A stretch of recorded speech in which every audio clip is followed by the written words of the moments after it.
front of me is Xiaomi 14T Pro, and today I would like to show you how you can change and customize your keyboard's theme. Begin by launching your keyboard and clicking on this icon of a color palette at the top of it. Then click on the best theme for you. Use this switcher next to keyboarders to switch them on or off and hit apply.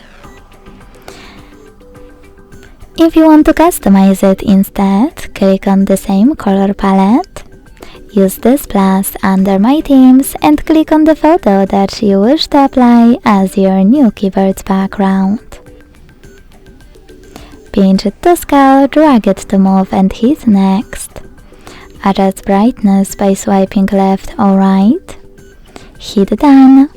Manage keyboarders and select apply.